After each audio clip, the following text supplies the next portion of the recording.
unsur etiknya sekarang, yang ada hubungannya dengan perilaku manusia.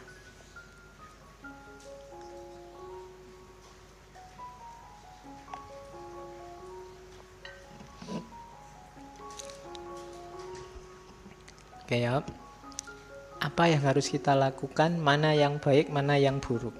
Dasarnya tetap 3 katanya Descartes, baik atau buruk itu. Yang pertama eksistensi Tuhan, yang kedua kedudukan manusia di alam semesta, kemudian dualisme tubuh jiwa dan free will.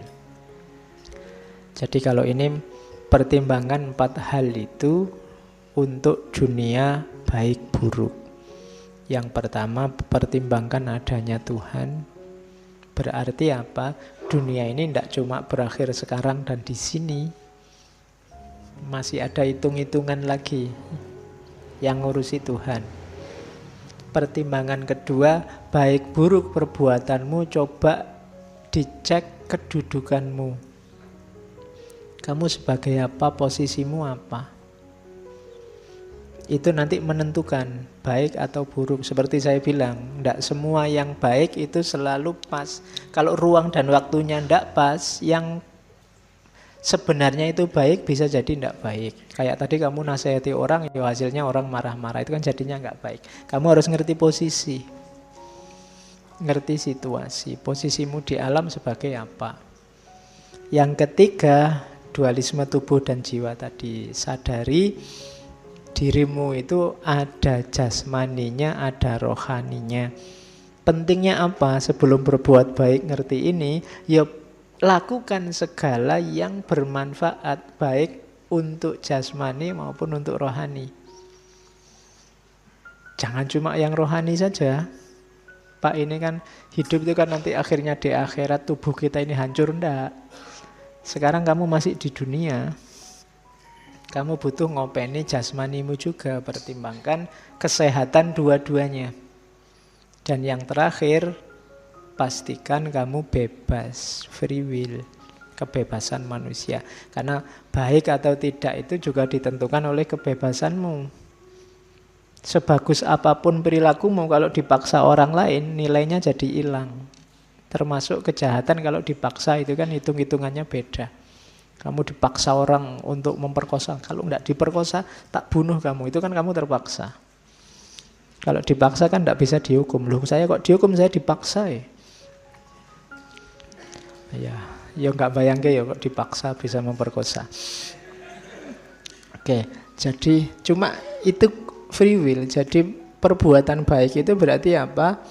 Perhatikan eksistensi Tuhan, berarti parameter hasil, manfaat, dan macam-macam jangan cuma diukur di dunia ini, masih ada Tuhan.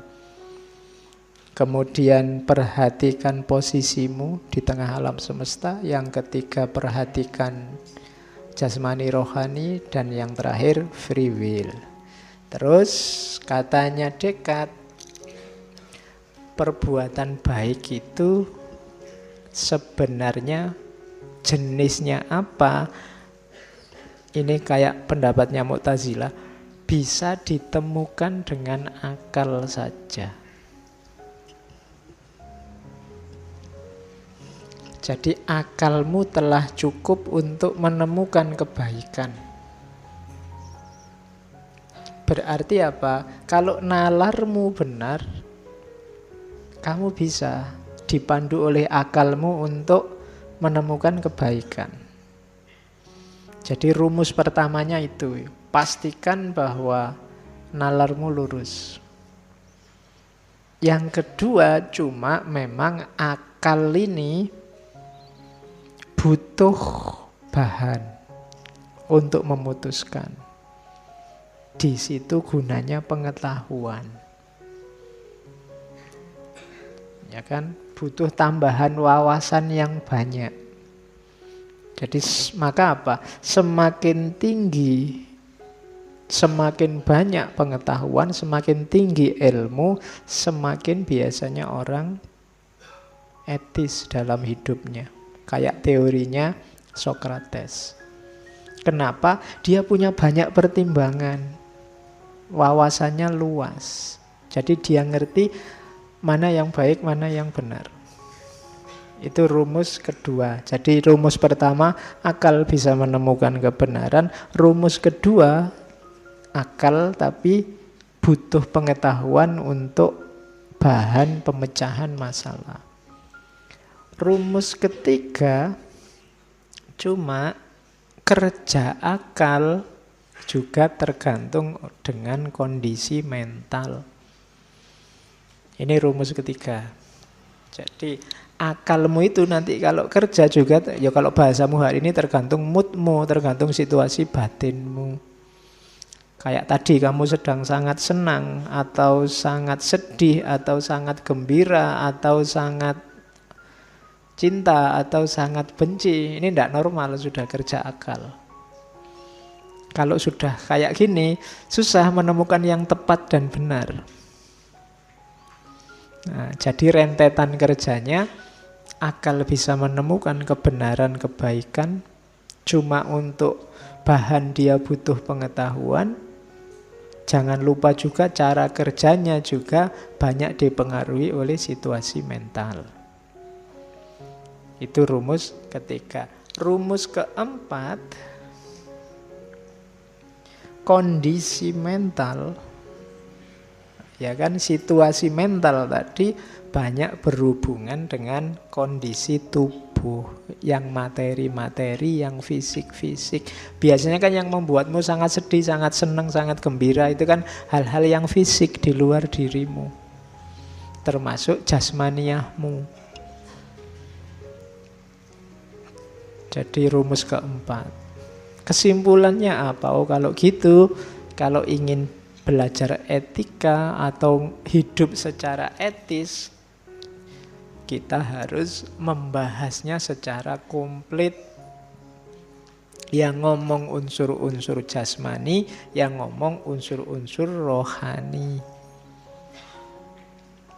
Dua-duanya penting. Nah, apa iya sih Pak? Jasmani bisa mempengaruhi rohani secara etis? Ya, kalau Descartes ilustrasinya psikosomatis. Psikosomatis itu penyakit yang munculnya dari pikiran, berpengaruh pada tubuh. Dan pada saatnya penyakit itu akan balik dari tubuh masuk ke pikiran. Itu namanya psikosomatis. Penyakit cemas yang ada di rohani yang berpengaruh pada jasmani. Itu psikosomatis. Jadi psikosomatis menunjukkan situasi timbal balik antara jasmani dan rohani. Pernah enggak, mungkin orang psikosomatis itu gini loh, habis lihat temennya stroke, dia jadi fobia, pusing aja, waduh jangan-jangan mau stroke ini. Itu psikosomatis. Kok gini terus-terusan, kamu jadi ketakutan. Pokoknya wah kamu merasa akhirnya ke spesialis kemana. Dokternya ya bingung, enggak ngapa-ngapain Mbak. Sampai enggak sakit apa-apa, tapi rasanya kepala saya sama dokternya cuma dikasih Paramek misalnya. Tapi kamu merasa enggak, ini mau stroke ini. Itu gejala psikosomatis namanya. Jatuhnya bisa sakit beneran, mungkin asam lambungmu naik, mungkin itu namanya psikosomatis. Karena ketakutan. Bulan lalu ya kita ngomong fear, itu kan ketakutan.